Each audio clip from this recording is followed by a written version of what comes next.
نحمده ونصلي ونسلم على رسوله الكريم أما بعد أعوذ بالله من الشيطان الرجيم بسم الله الرحمن الرحيم وفعلوا الخير لعلكم تفلحون قال رسول الله صلى الله عليه وسلم المسلم أخو المسلم لا يظلمه ولا يسلمه ومن كان في حاجة أخيه كان الله في حاجته ومن فرج عن مسلم كربة فرج الله عنه كربة من كرب يوم القيامة ومن ستر مسلما ستره الله يوم القيامة او كما قال رسول اللہ صلی اللہ علیہ وسلم۔ برادران اسلام اور عزیز بھائیوں، ایک مسلمان کے لیے صرف اتنی بات کافی نہیں کہ وہ دوسرے مسلمان کو تکلیف نہ دے اور اس پر ظلم و زیادتی نہ کرے اور اس کو ایذا رسانی سے بچائے، بلکہ اس سے بڑھ کر ایک مسلمان کا کام یہ ہے کہ وہ دوسرے مسلمان کے کام آئے اور اس کی ضرورت اور حاجت کو اپنی استطاعت کی حد تک پورا کرے، اور اگر کوئی مسلمان کسی مشکل یا پریشانی میں گرفتار ہے تو اس کو پریشانی سے نکالنے کی کوشش کرے۔ یہ بات بھی ایک مسلمان کے فرائض میں داخل ہے۔ بہرحال جو آیت میں نے آپ کے سامنے تلاوت کی ہے اس میں اللہ تعالیٰ جل شانہ نے ارشاد فرمایا کہ بھلائی کا کام کرو تاکہ تم کو فلاح اور کامیابی حاصل ہو۔ بھلائی کے اندر سب کچھ آ جاتا ہے۔ مثال کے طور پر دوسرے کے ساتھ بھلائی کرنا، حسن سلوک کرنا، اس کے ساتھ رحم کا معاملہ کرنا، اس کی ضرورتوں اور حاجتوں کو پورا کرنا، یہ سب چیزیں خیر اور بھلائی کے اندر داخل ہیں۔ ایک حدیث ہے حضرت عبداللہ ابن عمر رضی اللہ تعالی عنہما سے مروی ہے کہ رسول اللہ صلی اللہ علیہ وسلم نے ارشاد فرمایا، نہ تو مسلمان کسی دوسرے مسلمان پر ظلم کرتا ہے اور نہ اس کو دشمنوں کے حوالے کرتا ہے، یعنی نہ اس کو بے یار و مددگار چھوڑتا ہے۔ من کان فی حاجت اخیہ کان اللہ فی حاجتی، جو شخص اپنے کسی بھائی کی کسی ضرورت کے پورا کرنے میں لگا ہوا ہو، اس کا کوئی کام کر رہا ہو، تو جب تک وہ اپنے بھائی کا کام کرتا رہے گا اللہ تعالیٰ اس کے کام بناتے رہیں گے اور اس کی حاجتوں کو پورا کرتے رہیں گے۔ اور جو شخص کسی مسلمان سے کسی تکلیف یا مشقت کی بات دور کرے، یعنی وہ کوئی ایسا کام کرے جس سے کسی مسلمان کی مشکل آسان ہو جائے اور اس کی دشواری دور ہو جائے، تو اس کے دور کرنے والے پر قیامت کے روز جو سختیاں آنے والی تھیں اللہ تعالیٰ ان سختیوں میں سے ایک سختی کو اس سختی کے مقابلے میں دور فرما دیتے ہیں۔ ومن ستر مسلما سترہ اللہ یوم القیامہ، اور جو شخص کسی مسلمان کی پردہ پوشی کرے، مثال کے طور پر کسی مسلمان کا ایک عیب پتہ چل گیا کہ اس کے اندر فلاں عیب ہے، یہ فلاں خرابی ہے، یہ فلاں گناہ کے اندر مبتلا ہے،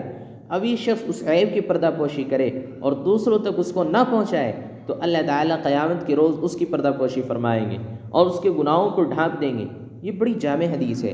اور متعدد جملوں پر مشتمل ہے، جس میں سے ہر جملہ ہماری اور آپ کی توجہ چاہتا ہے، ان پر غور کرنے اور ان کو اپنی زندگی کا دستور بنانے کی ضرورت ہے۔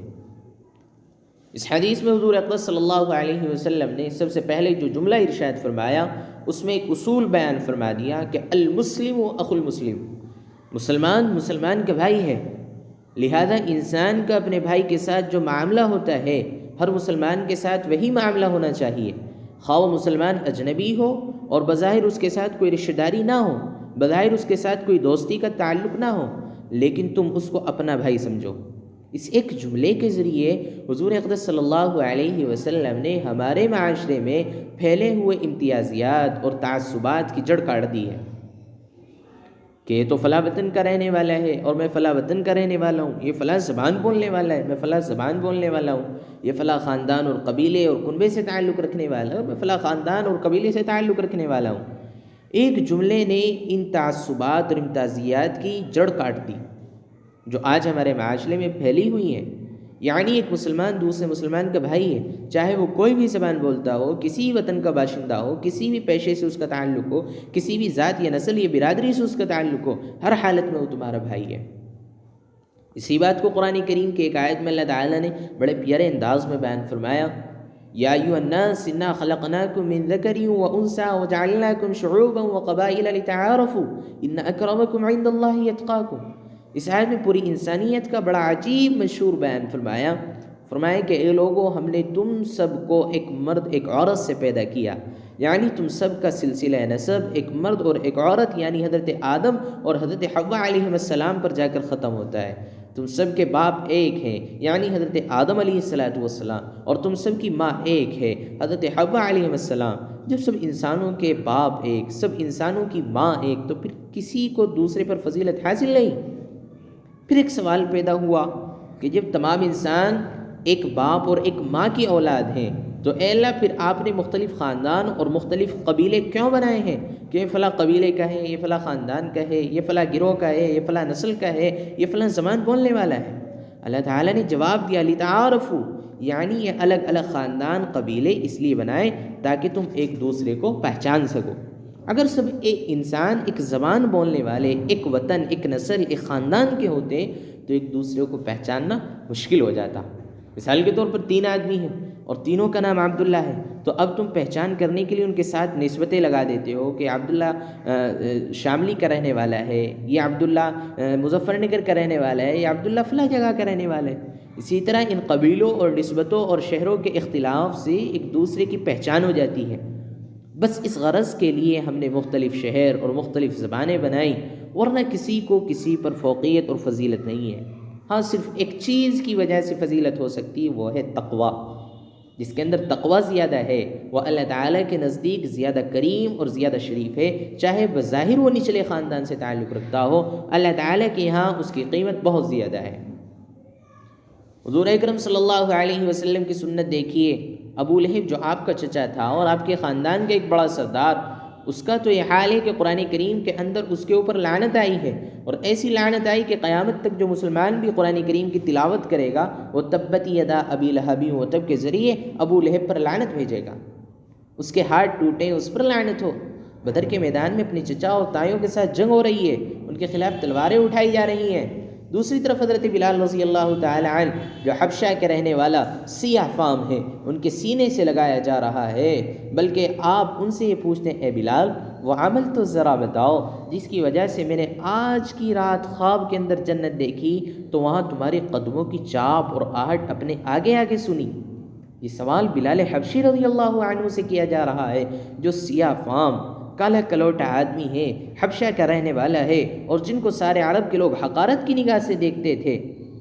جواب میں حضرت بلال رضی اللہ تعالی عنہ فرماتے ہیں یا رسول اللہ اور تو میرے پاس کوئی خاص عمل ہے نہیں، البتہ ایک عمل ضرور ہے جس پر میں شروع سے پابندی کرتا آ رہا ہوں، وہ یہ ہے کہ جب کبھی دن یا رات میں وضو کرتا ہوں اس وضو سے 2-4 رکعت نفل ضرور پڑھ لیتا ہوں،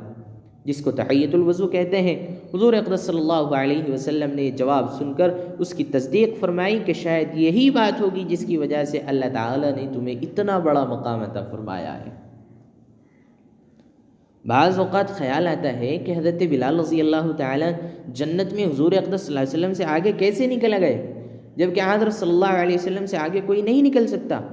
علماء کرام نے فرمایا کہ در حقیقت اس کی وجہ یہ ہے کہ حضرت بلال رضی اللہ عنہ آگے اس لیے نہیں تھے کہ ان کا درجہ حضور سے بڑا ہوا تھا، بلکہ دنیا میں حضرت بلال رضی اللہ عنہ کا معمول یہ تھا کہ جب حضرت صلی اللہ علیہ وسلم کہیں تشریف لے جاتے تو حضرت بلال راستہ دکھانے کے لیے آگے آگے چلتے، ان کے ہاتھ میں چھڑی ہوتی تھی، راستے میں اگر کوئی پتھر ہوتا تو اس کو ہٹا دیتے، اگر کوئی اور رکاوٹ ہوتی تو اس کو دور کر دیتے، سامنے سے آنے والے لوگوں پر نظر رکھتے تاکہ کہیں ایسا نہ ہو کہ سامنے سے کوئی دشمن آ جائے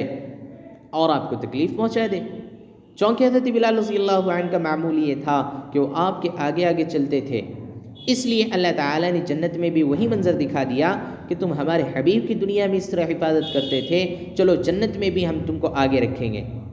اس لیے حضور اقدس صلی اللہ علیہ وسلم کو جنت میں اپنے آگے حضرت بلال رضی اللہ تعالی عنہ کے قدموں کی چاپ سنائی دی، آہٹ محسوس ہوئی۔ یہ مقام اس رشتے نے پایا جس کو غلام کہا جاتا تھا، سیاہ فام اور حقیر سمجھا جاتا تھا، نسل اور خاندان کے اعتبار سے اس کی کوئی وقعت اور عزت نہیں سمجھی جاتی تھی۔ اس کے مقابلے میں ابو لہب پر قرآن کریم میں لعنت نازل ہو رہی ہے کہ تبت یدا ابی لہب وتب۔ روم کے رہنے والے حضرت صہیب تشریف لاتے ہیں، بڑا اونچا مقام پاتے ہیں۔ ایران کے رہنے والے حضرت سلمان فارسی رضی اللہ تعالی عنہ نے آ کر اتنا اونچا مقام پا لیا کہ ان کے بارے میں حضور اقدس صلی اللہ علیہ وسلم نے فرمایا سلمان منا اہل البیت، یعنی سلمان فارسی ہمارے گھر والوں میں شامل ہے۔ اس طرح آپ نے وطن کے، نسل کے، رنگ کے، زبان کے بتوں کو توڑ دیا اور یہ اعلان فرما دیا کہ ہم تم اس کو ایک اللہ کے ماننے والے ہیں جس نے سارے انسانوں کو ایک مرد اور ایک عورت سے پیدا فرمایا ہے، انما المؤمنون اخوہ، اور فرمایا کہ تمام مسلمان بھائی بھائی ہیں۔ جب آپ مدینہ منورہ تشریف لائے اس وقت مدینہ طیبہ میں اوس اور خزرج کے قبیلوں کے درمیان لڑائی اور جنگ کی آگ سلگ رہی تھی۔ باپ جب مرتا تو بیٹے کو وصیت کر جاتا کہ بیٹا اور سب کام کرنا لیکن میرے دشمن سے انتقام ضرور لینا۔ زمانہ جاہلیت میں ایک لڑائی ہوئی ہے جس کو حرب بسوس کہا جاتا ہے، 40 سال تک یہ لڑائی جاری رہی۔ اس کی ابتدا اس طرح ہوئی کہ ایک شخص کی مرغی کا بچہ دوسرے شخص کے کھیت میں چلا گیا، کھیت کے مالک نے غصے میں آ کر مرغی کے بچے کو مار دیا۔ مرغی کا مالک نکل آیا جس سے زبانی توتکار شروع ہوئی اور پھر ہاتھ پائی تک نوبت آ گئی۔ اس کے نتیجے میں تلواریں نکل آئیں، اس کا قبیلہ ایک طرف دوسرے کا ایک طرف، دونوں قبیلوں کے درمیان لڑائی شروع ہو گئی اور ایک مرغے کے بچے پر 40 سال تک مسلسل لڑائی جاری رہی۔ لیکن حضور اقدس صلی اللہ علیہ وسلم تشریف لانے کے بعد ان کو ایمان کی اور کلمہ لا الہ الا اللہ کی لڑی میں پرو دیا کہ ان کے درمیان عداوت کی آگ ٹھنڈی ہو گئی، دشمنی کی آگ محبت میں تبدیل ہو گئی، دوستی میں تبدیل ہو گئی، اور بعد میں ان کو دیکھ کر یہ پتہ نہیں چلتا تھا کہ یہ وہی لوگ ہیں جو آپس میں ایک دوسرے کے خون کے پیاسے ہوتے تھے، اور ان کے درمیان بھائی چارہ پیدا فرما دیا۔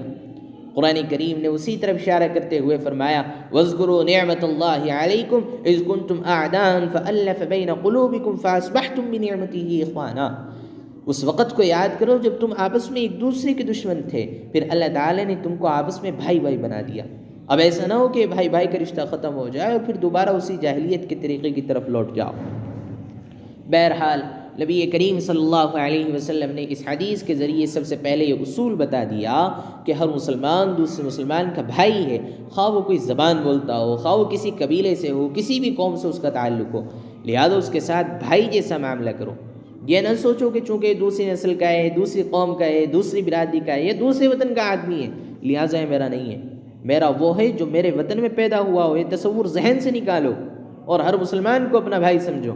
پوری تاریخ اسلام اس بات کی گواہ ہے کہ جب کبھی مسلمانوں کو شکست یہ زوال کا سامنا کرنا پڑا ہے اس کی بنیادی وجہ یہ تھی مسلمان یہ اصول بھول گئے کہ مسلمان مسلمان کا بھائی ہے، اور کسی نے درمیان میں پھوٹ ڈال دی کہ یہ تو فلاں قوم کا ہے، فلاں نسل کا ہے، فلاں برادری کا ہے، بس لڑائی شروع ہو گئی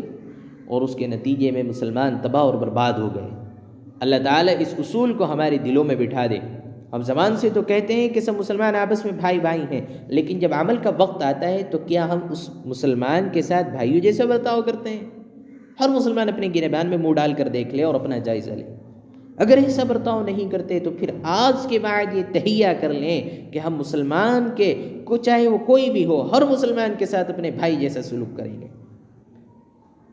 پھر حدیث کے اگلے جملے میں بھائی سمجھنے کی پہلی علامت یہ بیان فرمائی کہ لا یظلمہ، یعنی مسلمان چونکہ مسلمان کا بھائی ہے لہذا وہ کبھی دوسرے مسلمان پر ظلم نہیں کرے گا، اور اس کی جان، اس کی مال، اس کی عزت، اس کی آبرو پر کوئی حق تلفی نہیں کرے گا، اس کے حقوق ضائع نہیں کرے گا۔ آگے فرمایا کہ ولا یسلمہ، یعنی صرف یہی نہیں کہ اس پر ظلم نہیں کرے گا بلکہ اس کو بے یار و مددگار بھی نہیں چھوڑے گا۔ اگر مسلمان کسی مشکل میں مبتلا ہے یا کسی پریشانی کے اندر مبتلا ہے اور اس کو تمہاری مدد کی ضرورت ہے تو کوئی مسلمان اس کو بے یار و مددگار نہیں چھوڑے گا۔ وہ یہ نہیں سوچے گا جو کچھ پیش آ رہا ہے اس کو پیش آ رہا ہے، میرا اس سے کیا تعلق، میرا تو کچھ نہیں بگڑ رہا ہے، اور یہ سوچ کر الگ ہو جائے، یہ کام مسلمان کا نہیں ہے۔ بلکہ مسلمان کے فرائض میں یہ بات داخل ہے، اگر وہ کسی دوسرے مسلمان پر مصیبت ٹوٹتے ہوئے دیکھ رہا ہے یا کسی کو مشکل اور پریشانی میں گرفتار پا رہا ہے تو دوسرے مسلمان کو چاہیے کہ حتی الامکان اس کی پریشانی کو دور کرنے کی کوشش کرے، اور یہ نہ سوچے کہ اگر میں اس کے کام میں لگ گیا تو میرا وقت ضائع ہو جائے گا یا میں پھنس جاؤں گا۔